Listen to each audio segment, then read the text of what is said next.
If you're like me, you've probably noticed that the narrative is shifting big time with regards to US MJ legalization. In this video, going to break down what will US MJ legalization reform and rollout look like. I'm going to give my thoughts and opinions on this, and we'll get your opinions in the comments below.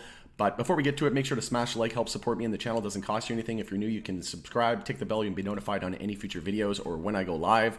Again, the narrative is shifting big time, even on Capitol Hill, but not just that, but the media. I did a video as well. If you haven't checked out my Morgan Fox interview, he was the political director at Normal, and they are a nonprofit organization that is essentially lobbying the US government, and he actually works out of Washington, D.C. Highly encourage you to go check that out. He gives his thoughts and opinions on US MJ reform, and that can give you a lot more insight. But for the sake of this video, going to move on. We'll try to keep this as short as possible. I'll give my thoughts and opinions, but essentially what I think is going to happen is we're going to see in stages, right? So we're more than likely going to see safe banking pass. And again, the narrative is shifting. And we know that the JP Morgans, the Wall Street bankers, the Morgan Stanleys, the Goldman Sachs of the world, nothing happens in the world without those three banks, right? So those banks, in my opinion, need to get positioned first, and this is an example of that. JP Morgan Chase imposes limits on purchases of MJ related stocks, and this is from January 12th of this year.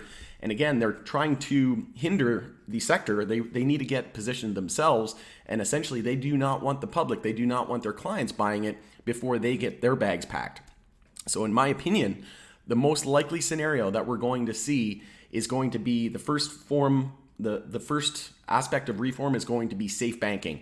And that is because these financial giants and Wall Street banks need to get positioned before the green rush, so to speak. And I think that's going to be stage one. Stage number two, I believe, will be descheduling. And then stage number three will be full-blown federal legalization. And to add to that, we know that there was an article here from MJ Moment that just broke about 6 hours ago.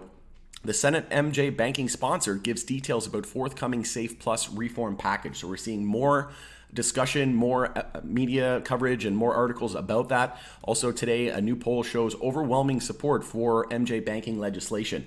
Again, this is all the stars aligning, showing that we could potentially see safe banking pass. And then, like I said, we'll probably get descheduling. So if I had to pick a timeline, I think that there's a very good chance that we could see it pass before the end of the year. And in this interview, I asked Morgan as well what he thought on that, and he said that there's a very good chance that it could pass by the end of this year.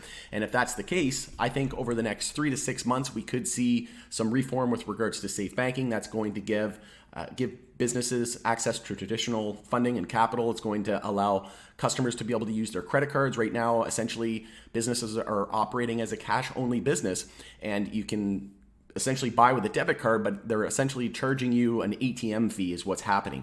And pretty soon you'll be able to purchase with credit cards. And we know that there's a lot of safety concerns with regards to people dealing with cash all the time. So, lots of robberies and things like that. So it's just from a criminal standpoint that would cut down on a lot of those worries. And, it's not really safe for the workers that are working in these MJ retailer locations. Also, our outdated MJ laws put Americans in danger. It's past time for federal MJ reform. So again, kind of alluding to what I just mentioned. And again, I do think that over the next 3 to 6 months, I think that we have over an 80% chance that we're going to see safe banking legislation pass. And again, that opens the way, the floodgates for the big money to come in, because once we have safe banking, that's also going to allow the American operators to uplist to the NYSE, the New York Stock Exchange, the NASDAQ. Right now, essentially, they're only on OTC, so over the counter, and they're only on Canadian exchanges.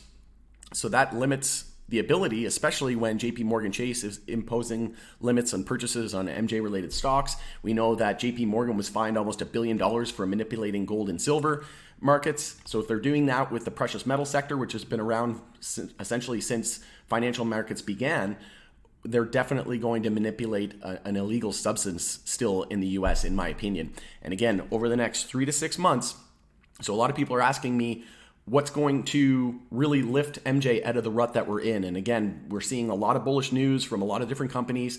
And, we have Germany coming online soon. We have New York slated to start sales at some point, maybe by the end of the year, if not first half of 2023, more than likely. Those are going to be some bullish catalysts, and that will definitely spark some interest in the sector. But in my opinion, before we see mass adoption and critical mass and the floodgates open up, we need safe banking. We need those companies in the US to uplist to the NYSE, to the NASDAQ. That's going to allow the big financial institutional money to enter the space, and tons of upside will ensue after that, right? And what we need to be prepared for is that safe banking passing first. Like I said, get the big banks positioned first, right? Nothing in the world happens without JP Morgan's, for example. And then I think over the next 6 to 12 months, we could see descheduling. We know that President Biden is getting a lot of pushback, and just a lot of representatives in Congress are pushing him to deschedule the substance. So I think over the next 3 to 6 months, a lot of people are asking me about timelines. 3 to 6 months, safe banking is going to be that sector-wide catalyst that we need, that next step to get us out of the rut that we're in. We need that sector-wide catalyst, and I think that catalyst is going to be safe banking. 3 to 6 months, we see that happen. Within the next 6 to 12 months, I think we could see descheduling. And then over the next 2 to 5 years, we could see full-blown federal legalization in the US. We know that Switzerland also was trialing MJ, medical MJ as well.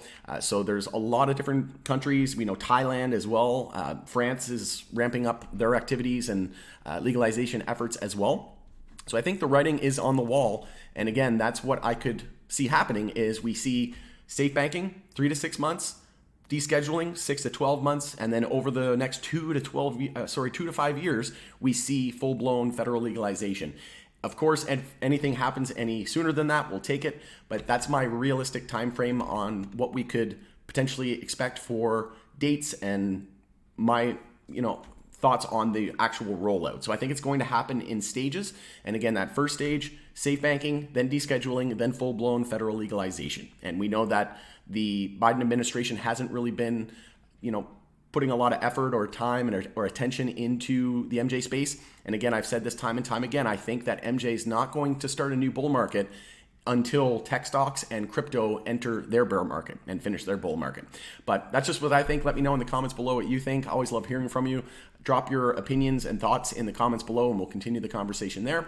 If you could smash the like, help support me in the channel. It doesn't cost you anything.